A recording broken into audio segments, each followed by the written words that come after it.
শিক্ষা দপ্তরের ভবনে ঝুলছে তৃণমূলের ব্যানার। বিতর্কের মুখে মহকুমার শিক্ষা আধিকারিক।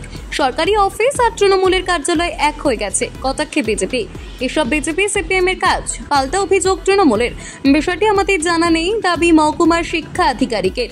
তৃণমূলের শহীদ সমাবেশের 4 দিন পর দুর্গাপুরের 32 নম্বর ওয়ার্ডের পলাশডিহায় দুর্গাপুর চক্রের অবর বিদ্যালয় পরিদর্শক এবং চক্র উন্নয়ন আধিকারিকের ভবনে দেখা গেল ঝুলছে 21শে জুলাই ধর্মতলা চলো রাজনৈতিক ব্যানার।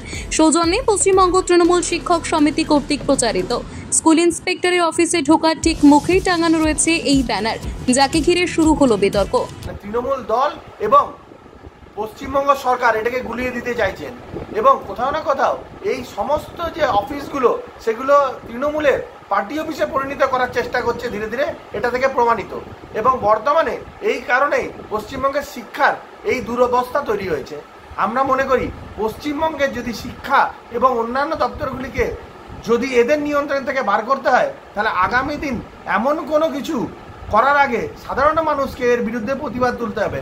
তা না হলে তৃণমূল সরকার এই পশ্চিমবঙ্গের সমস্ত দপ্তরকে তাদের পার্টি অফিসে পরিণত করবে, এটা আমরা নিশ্চিত। আজকে 25 তারিখ, ধুলোর হয়ে গেছে। কবে 21 জুলাই গেছে, খবর নিয়ে দেখুন সিপিএম বিজেপি লাগিয়েছে বলে আমাদের নাম দিচ্ছে।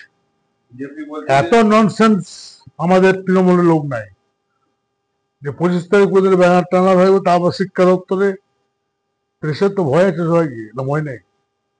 তো ওরা প্রেসকে দেখাবার জন্য এসব করেছে। খবরটা লেন বা কারা টাঙালো জানেন?